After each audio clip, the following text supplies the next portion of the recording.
Hi everyone, my name is Sam. I'm the technical lead at Dear Digital and your host today for an exciting discussion with Peter, the CEO and co-founder, and Alex, the CTO and co-founder of Revent. Revent is an AI-based tool that helps marketeers find the important revenue-impairing issues on your e-commerce website. Peter has started several tech ventures of his own and went on to help several tech companies scale as chief commercial officer.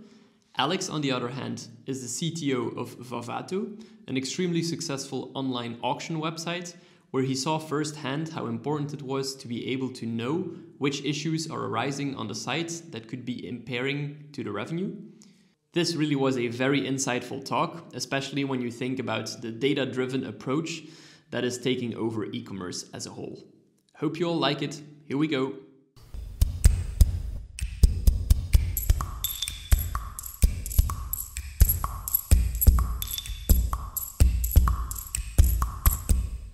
Well, hello guys. Thanks a lot for joining us. Maybe you can start to introduce yourself. All right. I'm Peter Wellens. I'm originally from Antwerp. Okay.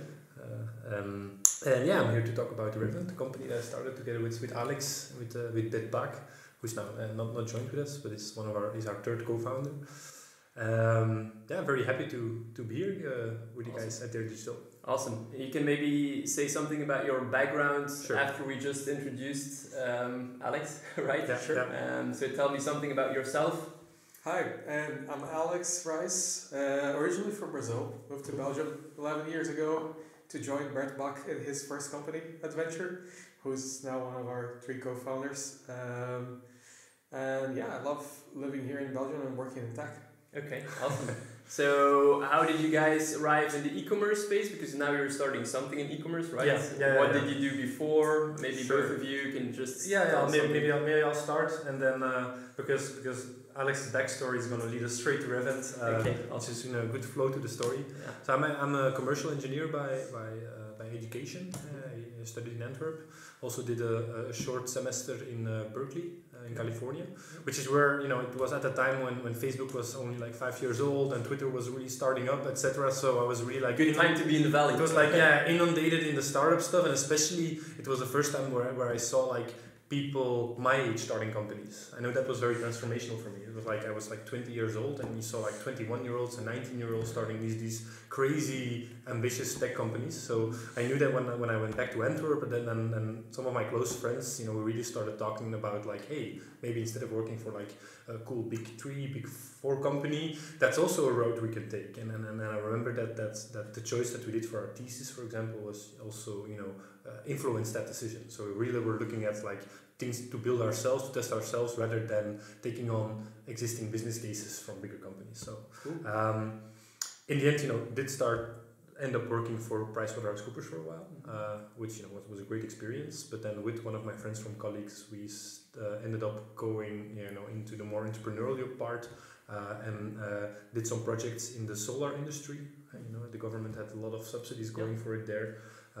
We went through the rise and the fall of those subsidies, so those were important lessons. One of the most important lessons there was to never really build your business model with like the bottom layer being a subsidy of the government, because they give it and they take it away. To base it on political stuff, it changes every time. It's hard. It's hard. Yeah. Again, no hard feelings Belgian government, but that was a rough time. It was a rough time. And actually, from then on out, we were bitten by the entrepreneurial bug. So we were picked up by Auto1, the company behind Wekop Autos, and we started up the Belgian branch for that. So it was me and my friend Michiel van Hoven, who's now the CTO at Hilleware, I believe.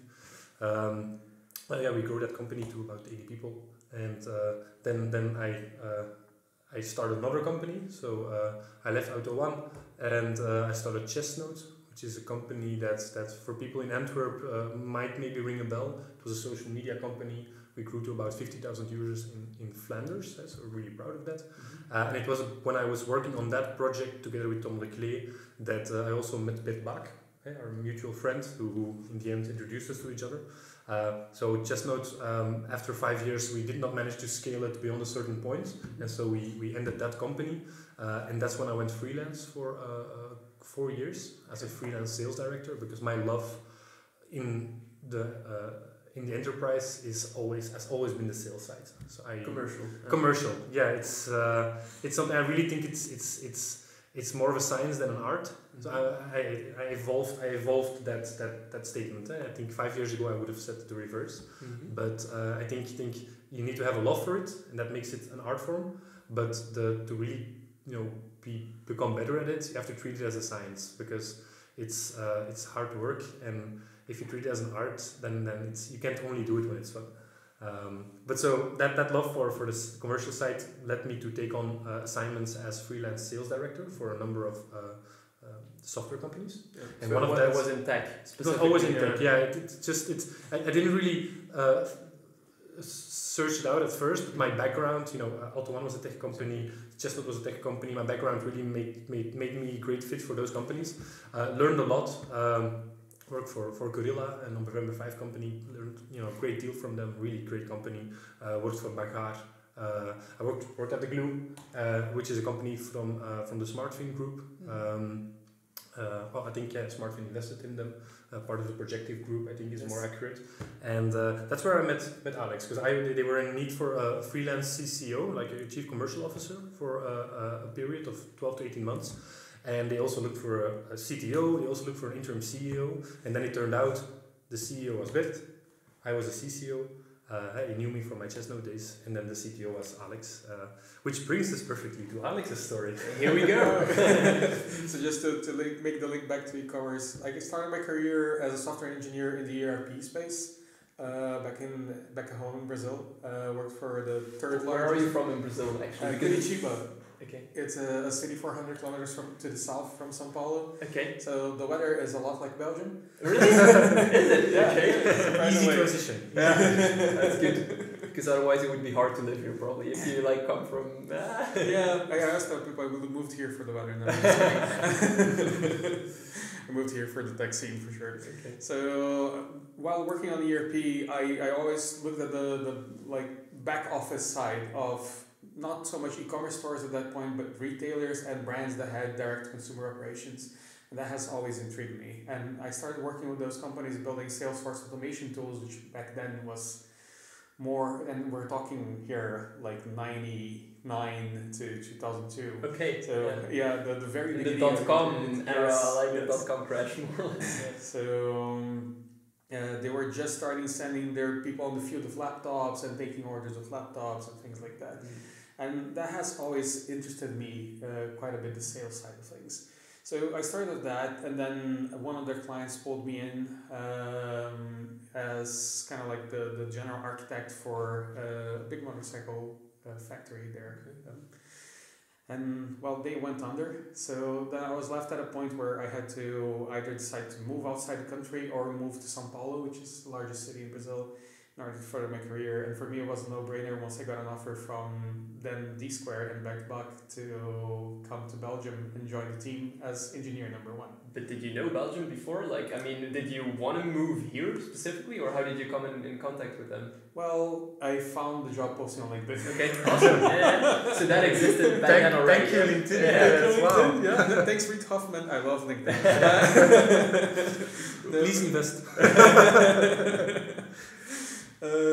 But that's how I ended up in Belgium. But I was already looking into startups in Brazil. Had talked to a couple of people. Was almost joining one there when they put me over here. Okay. And that didn't have anything to do with e-commerce. But once we moved, my wife started running her own e-commerce business here, selling makeup from Europe to Brazil. And she has been active with different e-commerce ventures since then, and I've helped her run those businesses. So I do have some history on the retailer side, let's say, and on the software side. Okay. But what really makes the link, so I worked for D-Square for 2 years, then I went and did some freelance work, did some government work, got into the Glue, pulled in by Bertbach after they sold what became from D-Square Trendminer to Software AG. He asked me, Alex, we have this company that I'm asked to be CEO of. Do you want to come and join the adventure? I did. And it was a great ride. We learned quite a bit.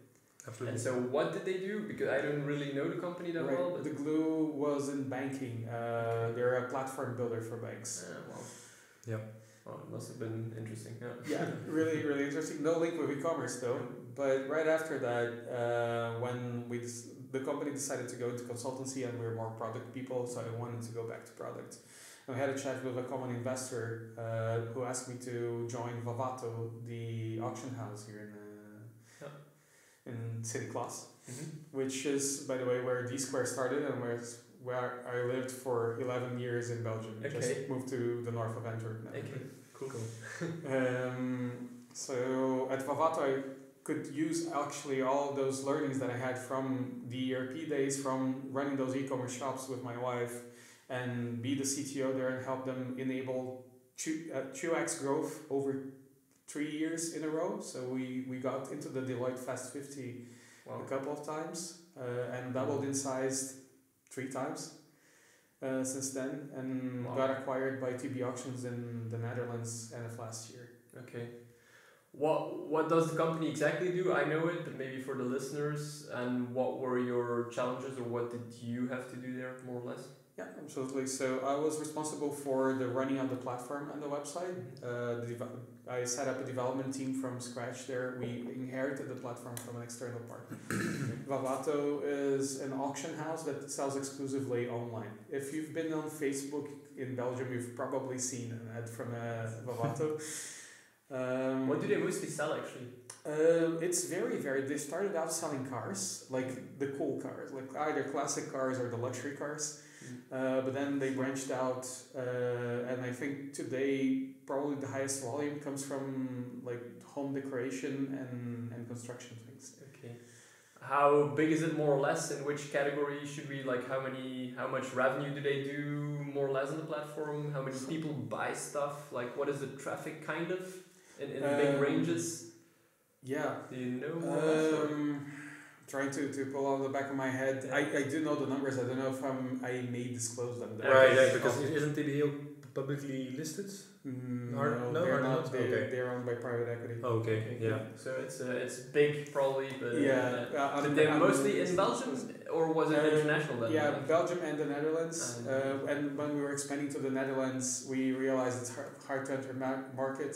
TB Auctions owns BVA Auctions and Trustwake Auctions from the Netherlands, and they've had trouble getting into the Belgian market. So that perfect acquisition made sense. Yeah, for sure. Okay.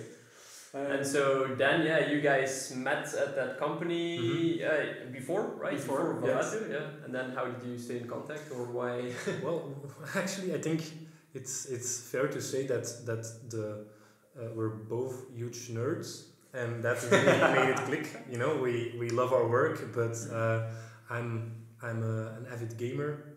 Alex was an avid gamer, so we started talking about video games, tabletop games, stuff like that. Really hit it off. We also just really enjoyed working with each other. Yes. As part of my assignment at the Glue at the time, I went on a lot of sales calls. We're doing a pivot, and we were talking to banks and financial institutions, seeing whether that made sense. And I try to be humble about what I don't know. So we were talking about with IT managers and people like with a very mixed profile. So I always brought Alex along to be like my at my side for when the discussion became technical. So then Alex jumped in, and when it became more commercial, then that's when I had his back. And so that dynamic really worked. It was just like both on and off the court, so to speak. That we really had a good connection. And then after I think it was about 12 months then or 6 months, your time at the Glue was over, because we made them the switch to consultancy, but we never got out of touch. So we had dinner a couple of times. We just called. That's a good sign if you guys keep in touch. It was just because you were also working on new ideas. You were working on other companies, and I think it was when I was working at Gorilla as a sales director there that I got a more official sounding call, like, listen, we really should discuss something, because you had the idea for Revent, which we might get to now, for some time already. And Bert Bach, our third co-founder, had already heard him out. And he felt like, okay, maybe we should take a more serious look at this. So, and basically then the question was, listen, Peter, this is the idea. Alex wants to do this. I want to do this. We'd really like to have you on board. because as a duo we have already some track record of working well together, and it would make sense that in order to create this company, I would take on the more commercial side and Alex would take the product building / CTO side. And so it took some convincing, but actually the first time I was like, okay, this is going to be really cool, really amazing. Like I told you in my intro, I've had some great experiences, both some bad and some good from everything that I've ventured into the past. Which is logical, right? Yeah, which is logical. Like you always think you're the exception. You're always no. I'm gonna be the 23-year-old who does it right the first time. Never, it rarely happens. And so for me, the timing was right, the team was right, and the product was, which we'll get to now. I'm teasing a little bit. Was very exciting as a non-technical person for me. So it didn't take a lot of convincing, I think. And then by the end of last year, we handshaked up on it.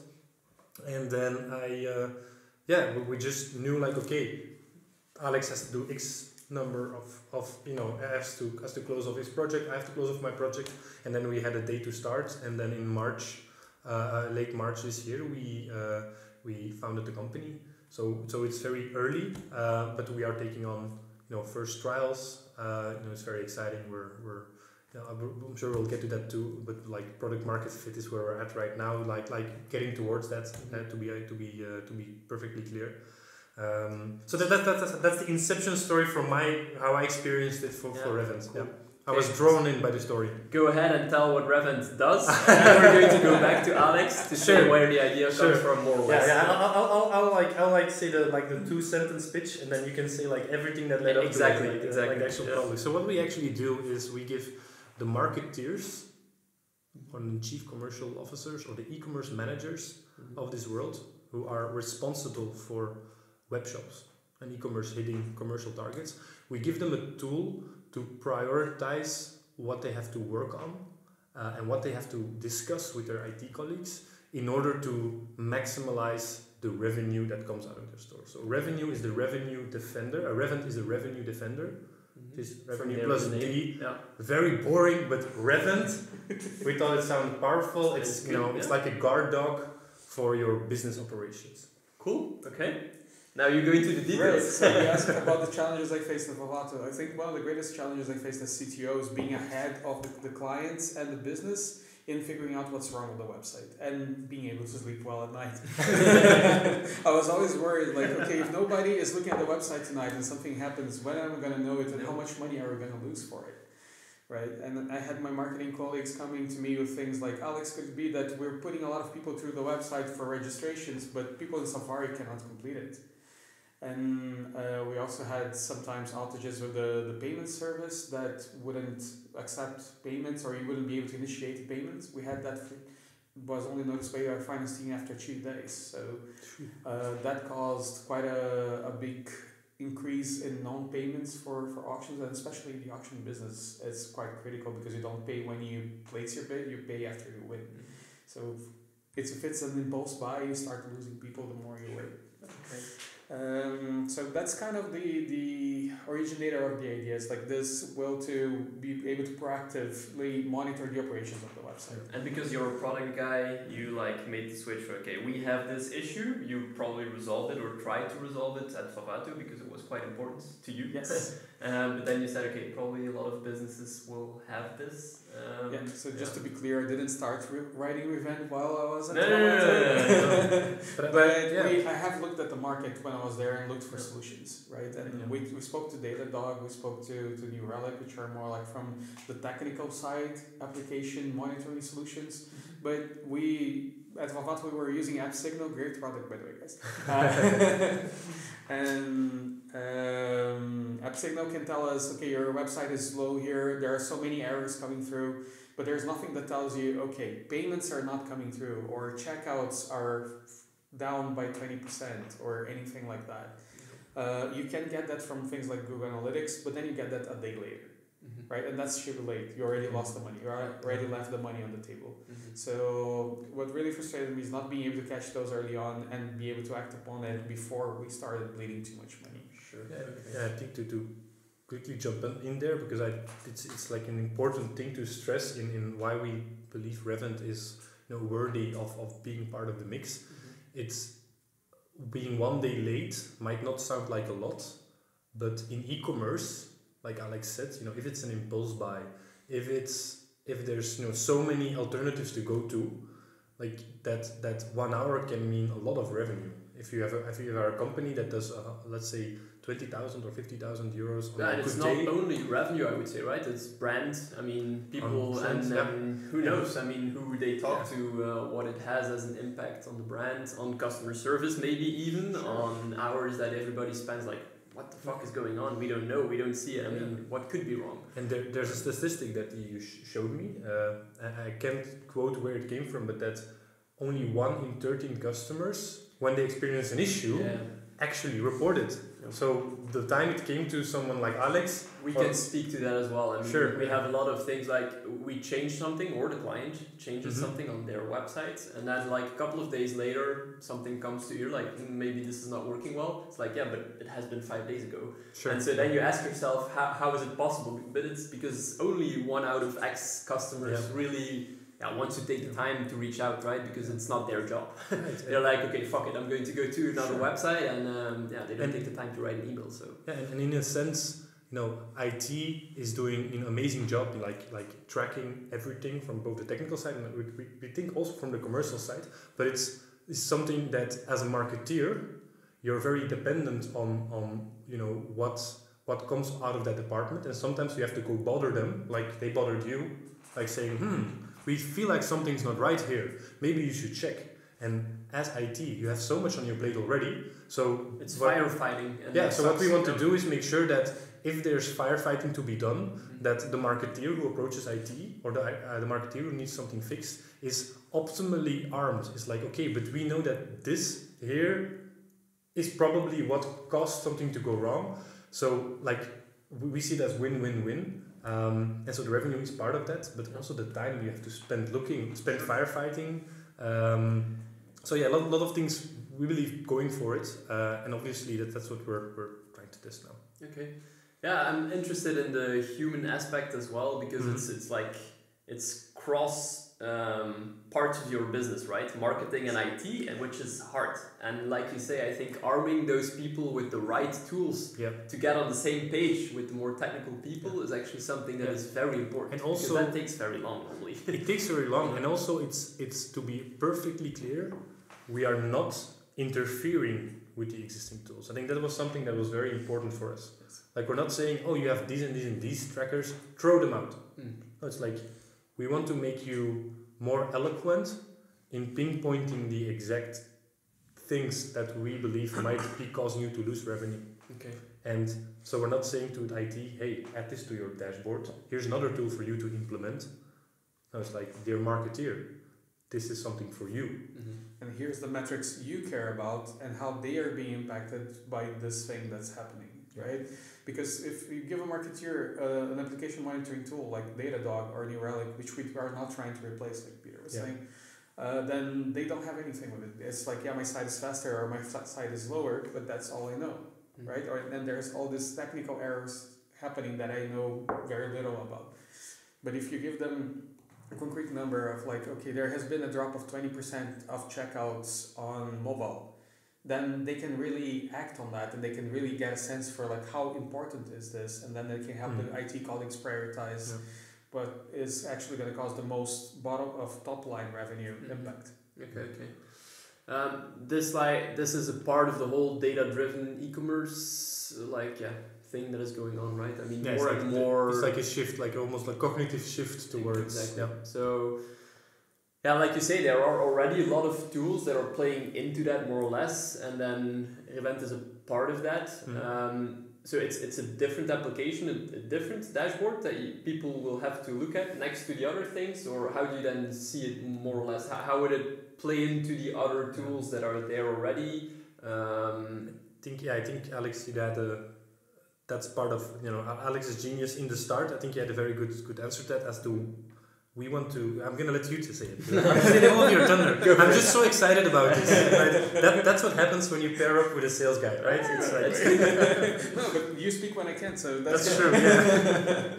No, really, what the way Revent works is it's a watchdog, right? So it's your belfry tower. It's gonna ring the bell when something goes wrong. Yeah. We can send those alerts via email or on Teams or on Slack, and your team can huddle around that problem right there on Slack, reply to Revent, and that gets tracked into the incident management part of Revent. And obviously, we try to make the tool as good as we can, but there's always going to be false positives. So we also learn from that and improve the algorithms behind the product. When people say, okay, this was not really a problem, it's just a blip. Okay, yeah. Awesome. Yeah, because that's a big concern we already faced in the first discussions. Like, even when they feel like, okay, there's a problem, okay, Revent can solve it, okay, it's easy to implement, we're going to have to look at another dashboard, give me a break. And so that's what I really liked about the fact that even in our first version, it's like, where do you work, dear marketeer? Like, are you on Teams? Are you on Slack? That's where we'll those. yeah. And we'll also be able to read the sensitivity as to you only want to be alerted when it has X number of impact or X number of impact. We can do that too. So it should be almost like an extra person on your team that like, oh, when Alex tells me something or Sam tells me something, I might want to reply because I know this is having an impact on what I'm being judged for, like my metrics. Exactly. Okay. And so, in terms of the company, then, where are you guys at this point in time? What are you working on? What are the challenges? I think I can speak to. I think Alex can speak to the product side. I'll speak to the business side. I think business-wise, we're a very young company. Our inception was half of March of this year. Obviously, we've already done some discovery of our own. Right now we're at the point where we can afford to be very selective with who we expose the product to, because we have a lot of ideas and hypotheses and a lot of groundwork done, but the actual product now needs to get out in the open so we can see whether or not the value we think is there translates in the field. So we have been looking for 4 companies that can do a first run with us. Actually, we want to do 5, but once we have 4, which is 2 of each category, let's say, we can already start, letting the project go live. So do you still need one? Because now maybe is the time to recruit some more. Yeah, I can. Who knows, of course, I respect the privacy of those who have already, agreed to work with us. Yeah. But we are still, the slots are not yet all filled. Okay. Because we have been very, apart from like a LinkedIn announcement, we have been very quiet in our outreach. But yes, if there are companies in e-commerce that either you can be starting up, so a couple of 100,000 of revenue and growing, or you can already be, more mature, upward of a couple of 10 or maybe up to 100 million in revenue. Those are like the 2 categories of e-commerce companies that we feel we can help. Let's say the growing ones, on the left side of the spectrum, like the smaller revenue right now, is because you probably don't have a big IT team yet. And this revenue can be like an extra member of your team, very down to earth, very concrete. If you already have a growing IT team, this can help you make that shift to more data-driven business, data monitoring, and can challenge you in a positive way to see like, okay, are we making sure that we're focusing on the right metrics, and if this watchdog picks something up, it'll always help you improve your operations. Cool. Even if you're big. Awesome. If you already have a data team, like a data science team of 10 to 20, 50 people, then you're well done. You're doing amazing. Probably the added value of revenue becomes smaller and smaller. We have had the privilege of already talking to some companies that are really far along there, and we see once the IT team reaches like 150, 200 plus people, which is already very big. We just tested the waters. We see that all of the things that we are tracking for is being done by data science teams. You would hope so, right? As it should, right? As it should. So that's part of our quest to see like where can we optimally help. But so yes, we're if you feel like we've described you and you're looking into being challenged, on your business operations, please do reach out. We're very, very happy to talk, and you'd be, getting in at the ground level, and also be able to influence where we take the product, because that's ultimately what matters. We want to we want to make sure that we add value, Exactly. that you don't miss out on revenue. Awesome. And so that's let's say how we are doing sales wise. Very limited now, so like outreach with a hand on the brake. Yeah. But and then of course we have founded the company. We have put in a lot of our own money, but we are looking to the future. So we are quietly looking to raise a first pre-seed round, for which we're happy that there's already some interest. So that's Awesome. going well. Yeah. Congratulations. Cool. And thanks. It's all very conditional still, but we're excited about the feedback so far. Awesome. And on the product level? Product-wise, we're collecting data from the partners that already agreed to start working with us. We are testing the waters with the algorithm we have to see how well it's going to perform on actual live data and on the synthetic data we've been operating on so far. And the idea is to, by the beginning of the summer, to have this in a fully working way that can already give you all the alerts we want to give you.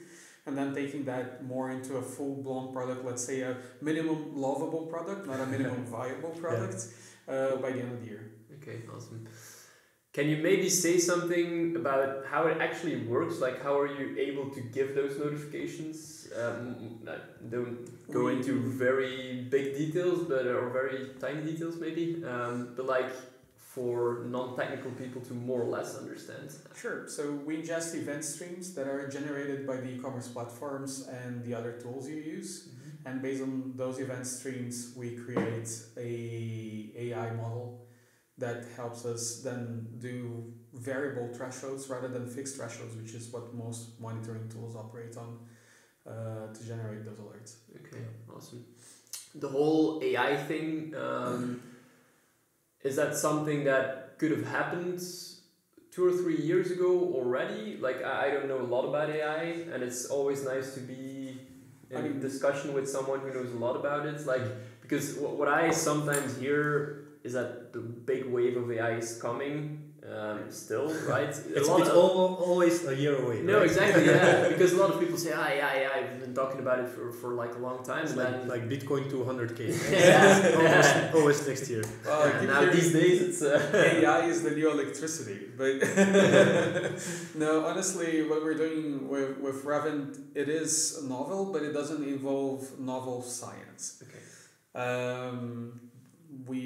The methods we use for machine learning are tried and true for 10 years, I think. But with the new added focus on the event streaming part of technology, as well as the data awareness in the e-commerce space, kind of come together in order to form the ideal timing for this to exist. Why this didn't exist before? Well, that's a good question, actually. I mean, there's people that have worked on this before, but we haven't found anyone focusing specifically in e-commerce in this space. If you're out there, reach out, maybe let's have a chat. Yeah, sure. No, because I'm super, and I'm now being really critical, but I love that about my own company and where we are going, because you can ask yourself, like, what are we actually still going to do? And because it all moves so fast in 5 to 10 years, like, if you think about A/B testing or trying stuff out, you can just say, okay, if you want to do it en masse and big, like, we can't do that as humans. Like, try stuff out that is just generated in some way. Okay, it's a black box, which makes a lot of people afraid, probably. But it makes so much sense as well, like personalization. But can you do personalization if you want to do it as a brand yourself? Like, okay, you have to go through lists and then think, if this guy first clicked on a trouser he wants to buy, then show him this and that. But that doesn't really seem scalable in any way. And you can only do that kind of stuff if you are also getting help from machines, right? So I don't know how you think about that, but... And I really wonder, that's for me, it's the cool thing about being in this business, but it's also a very scary part, because the question becomes, what the fuck are we going to do or be relevant in? And while it's scary on the business side, it's also scary on the consumer side. It's like, what are they doing with my data, right? But the reality of it is, people implementing personalization see a 40% uptick in the revenue, right? So it's here to stay. And AI-driven personalization, especially. Really? Yeah. We talked to Frumly, Do you guys know? Frummel, It's yeah. Frummel. Yeah. It's Antwerp. Yeah, based yeah, yeah, company as great, well. great company. We had a podcast with them too, and it was so amazing to see what these guys are thinking about. Yeah, So if you talk to them, the hardest part to get personalization right is to get the right signals and get the right events and make sure that that data comes in with the right quality. And that's for us the next step in the product roadmap. We're starting with focusing on the KPI monitoring, but then we want to extend to the data observability and data quality monitoring on the long run. Okay. Yeah, I think it bears repeating as well, because it's something I think this went by very fast, but it's like the reason that we have such trust in Revent, and I also think because the reason that we started it is when we looked at the market, and especially Alex's experience in this market, like the 40% measure that you just said, like if you do good personalization, like revenue just jumps by 40%. That's amazing. So we're like, every company that is thinking about this seriously will do it, and when you do it, like mistakes are bound to happen, and that's where Revent can help, because as a marketeer, that's what's going to be your day-to-day job. So we think like and you'll peek into the black box of what is actually happening or what is maybe going wrong. Or and that's what I like about it commercially, because we're not going into companies telling them this is everything you're doing wrong. We're going like, wow, you're already on a great track. You're doing all the right things, like personalization. You have to do that. Like recommendation engine, you have to do that. You have built a beautiful stack around your e-commerce platform. Like we're here to say like it's very hard to keep track of everything. And your IT department is probably doing that right now. Mm-hmm. As a marketeer, you want some visibility on that as well. Mm-hmm. That's what we're here for. We're not saying like you have to reconfigure everything or this is what you're doing wrong. We're saying like if you're doing all of these right things, here's a tool to make sure that what you're doing right is being constantly optimized, and you can have a meaningful discussion around that. Okay. Because Revent begins where there's an interesting stack to observe. That's where we come in. If you're very, very early and just starting out, we're overkill. If you're already super advanced, we're underkill, let's say, but like in between, that's where we can help.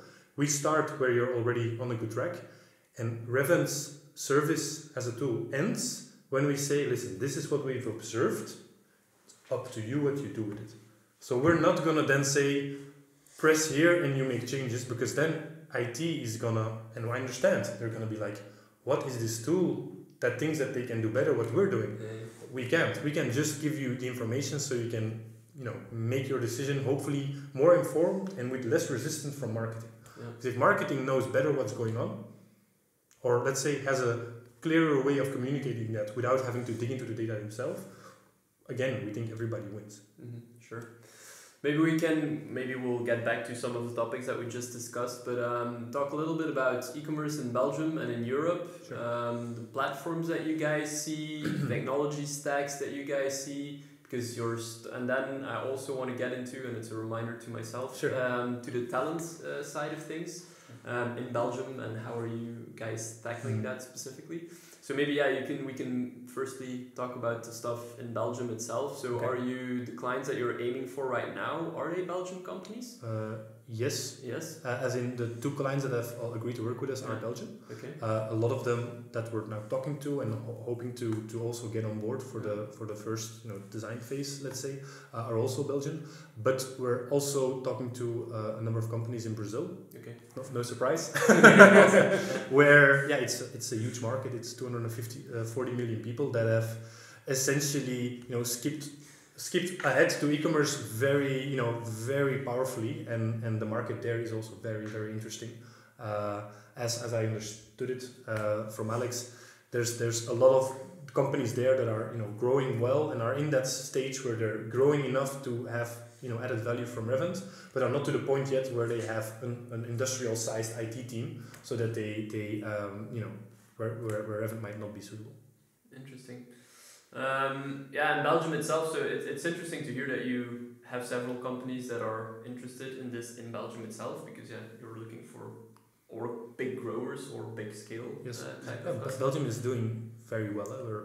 There's a lot of, I wouldn't say hidden gems, but I think like companies we should be as Belgians very proud of what they're doing in the e-commerce space. Okay. That's cool to hear. Now I have not specifically asked those who have already work with them. Whether or not I can name them, so I sure. won't. So But I it's won't. just interesting to hear your perspective on the market because Yes, we were. It's also COVID, right? COVID helped e-commerce growth globally, I think, but in Belgium it has really awakened both the consumer and the traditional brand to the power of e-commerce and to the ease of e-commerce. And we see a lot of omni-channel retailers that weren't omni-channel before, that they were, but like e-commerce was like this, the ugly sister, you know? And all of a sudden it's 50% of their revenue, and they're not IT companies in their DNA, so they struggle with that. They call on external partners for like, they have the guys that run the website, right? And they don't have like that IT DNA, and that's where we come in to help them out with things that they can understand and they can act upon in terms of observability, and to know like when to give the guys of the website a call. I think it's also like interesting to note. It was on the news this Tuesday that a lot of these omni-channel brands, like brands that have through COVID really boosted their online sales, they're now seeing that the like nominally the online sales are declining again to not to pre-corona levels. It's still higher, but of course people still now that we still want to go back to the shop. Sure. So we're not a magical tool that will make sure that your revenue stays at that level, but we are making sure that in that insane growth that you have done in that road, that you have an extra pair of eyes to make sure that you're not losing more revenue than you should, or you're not making more costs than you should. So it also speaks to the type of companies that we're looking at. And we already said like what for us is like a long tail customer. So let's say with on the smaller end of the revenue spectrum and the bigger end, but there's also a difference in type. So direct to consumer, super interesting. Like you're going direct, or the omni-channel brands. Those are like the two that we now feel are super interesting to. I was going to ask something about that because we also see a lot of rise in B2B e-commerce. I was wondering like how you guys look at that. Maybe it's lower amount of, the volume of sales, so the revenue is big, but the amount of customers is maybe lower because they buy more per customer, so to say. But that's probably also something still because it's high revenue. It's the curse of choosing now. Exactly. I think it's super interesting and relevant, and we want to help as many people as we can. Sure. But you have to focus for sure. Asking. On the other hand, if you look at the history of B2B relationships, there is a history there of tools that have very bad usability. And like things not always working correctly, and the expectation of the end consumer is much different. Exactly. And I think the volume of transactions is also different. So I think B2B commerce is maybe not the sweet spot for us, but rather the B2C commerce. Okay, awesome. Okay, very cool. Then maybe talent, how are you guys approaching that? I mean, you're deep tech kind of stuff, more or less. Like, how do you build your team? Where do you look? Are you very broad and worldwide? You have a lot of people in Brazil that you know. Connections in Brazil. Curitiba, the city I come from, has two very great universities: the Federal University of Paraná and the technical faculty used to be Cefet, now it's the UTFPR. Anyway, they're two very centers of excellence, and we have some people that are coming to aid our team from there. Cool. And then for the AI talent, we are working with the KU Leuven. It's basically the universities, like the University of Brussels, University of Leuven, University of Antwerp, which is my alma mater. There's a lot of talent there, a lot of programs. Where the frugal guys also come from. Because they're still professors in AI, I think. 100%. So I think things we're blessed in Belgium with a lot of talent here. Like the tech scene is coming alive. You see a lot of initiatives. Like when I was with Chestnut, like the things like EMEC started at KBC, and then they also had like the Telenet incubator, which I don't remember the name exactly, but so there it's the tech scene then was waking up. It was like 2014, 2015. Now we see the results of that. So I think tech has really gotten a good rep lately, and the profiles are there to prove it. So we are we know that we are entering a red ocean where we're going to look for tech talent. We just hope that from our previous experience we can generate, we can create already some good good reputational events happening inside the company, as like what kind of customers we're working with, what kind of product we want to build, so that we have like a good company image. Like again, every company wants to do that, but we are aware that it's not going to be something like, hey, we've got t-shirts, please come work for us. But I mean, yeah, you guys have a lot of depth, right? We've been talking about it. I mean, your experience, it certainly helps a lot. Yeah, and also and it's also goes to like the age thing in founders. I'm now 34. Alex, you're can I say you're 39? Yeah. It's I don't consider myself like a young entrepreneur anymore, but the advantage is that we have been able to work with many people through trials and tribulations. And so what we did do is in our wiki, we compiled a list of like who are the people like we know are talented and we want to work with. Cool. And that list becomes quite big now. It's like fun. So cool. We know like we need people who can do this, who can do that. Like let's give him or her a call. So that's something that makes me sleep a little bit better at night in this phase. And obviously, if we do have the privilege of getting to the phase that we're like really scaling up beyond, then that's gonna be a hurdle we're taking then. Yeah. Right now, it's really about getting signing those extra trial customers now. We hope that by the end of May, it's now May, we get to seal the deal on that and maybe make an announcement too. And then it's about capturing that value, getting around so we can sit tightly for the next year, and then cross that bridge of increasing the talent. Obviously, I wouldn't be making our partners from Atelier justice if I didn't mention them in the talent side as well. So ooh, sorry, I didn't. Atelier, like atelier, but then with where from software in the back. Wow. They're a company from Brazil that has created a Shopify-like platform there called MindStore. They sold it over to Bank Santander over there like 1 year ago or so. And they're also investing in our company, but they're providing us with their workforce if we need to scale of up to 70 developers. Yeah. So wow. Okay. Yeah. So they're actually the fourth late co-founder who has joined us. Yeah. Interesting. Then I maybe want to more or less wrap it up with a question for both of you, because it's very interesting for me. Like, you're more from the commercial side, you're really in the tech side. I always like to ask people like, what are you looking in? So are you more in the tech scene, from the commercial side? What are you learning, reading? Who are you following in terms of stuff that you really enjoy and get a lot of value out of? Because it's maybe interesting to share with people.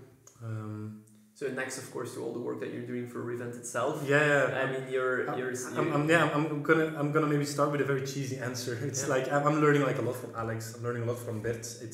I've known him for a while now, but like now really working together, it's really amazing. Sure.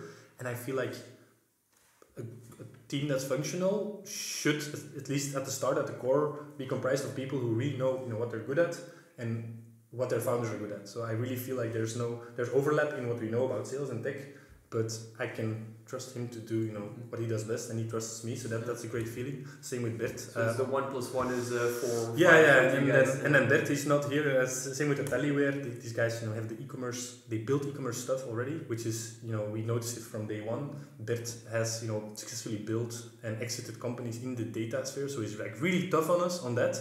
But that's what we need right now. Sure. He helps us, like, he can tell us, this is a distraction, Peter. Yeah. This is what we should focus on. And he's always like, unless you don't agree. But so far I've always agreed. But aside from that, and it's cheesy, but it's true, what I've learned a lot from and what I've been reading, especially the last years, is I'm always trying to level up I always try to be a student of the sales game in software.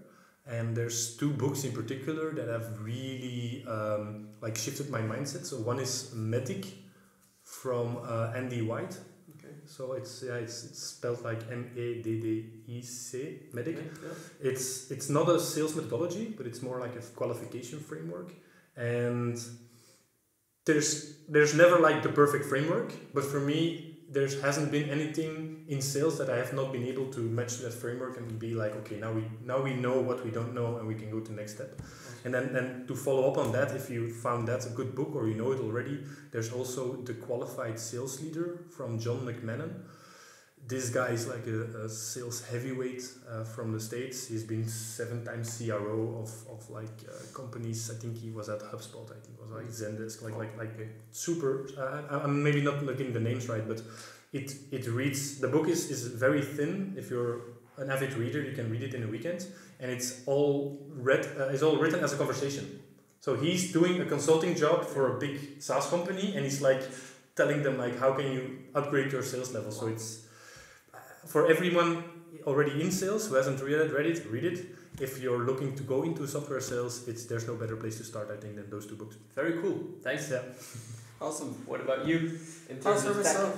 Yeah. In terms of tech, I look a lot to Andrew Ng and his group at Stanford for the AI stuff. I think they're doing great stuff. But I'm not just a tech guy, right? I'm also a product guy, and I love listening to Hiten Shah's and Stali Afti's podcast. Okay. Big shout out to them on entrepreneurship and product. Nice. I didn't know that. And basically everything Hiten puts down, I try to pick up. Another big hero of mine is Ash Maurya, who wrote Running Lean, and that's my recommendation for a book. If you're starting a startup, required reading, absolutely required reading. Running Lean, right? Yeah. He made me reread it, and I'm happy. Yeah. And there's a book called Lean B2B. I don't remember who the author is. Yeah, you sent it to me, but I'll try to link everything in the show notes and stuff. So we can get that afterwards. We'll send you the exact title. But in terms of like people I've been learning from, I think we've been blessed with a lot of attention from investors. Even at this early stage, which surprised all of us, I think. Yeah, it was. I think it goes to show like that the space is really buzzing, or like the cognitive shift that we see in the field is also something that investors have noticed. So the business data monitoring part. Well, and you also invest in a team, right? In the beginning, and it's I true, think that you true. guys, can put some weight on the scale in terms of team and experience. So I would say. Yeah, but that has also been a learning experience for us, right? Exactly, yeah. I've been learning so much from investors, just the way they challenge, they represent competitors, and they've been asking very poignant questions on trying to poke holes on our theories, and I've been learning a lot from them. Yeah. Cool. Very nice. I don't know if you guys still want to add something or discuss something. We're very open. I'm very open to that, but for me, it's more or less a wrap. So thanks a lot for being here, and thanks a lot for your time. Yeah, likewise. I felt like we discussed. It was a very fun discussion. Thank you so much. Thanks a lot. Thanks so much for listening. Please reach out if you have any questions for Peter, Alex, or myself. We will be glad to assist. You can reach out at sam@deardigital.be or at Samuel Reader on LinkedIn. Hope you liked it. Cheers.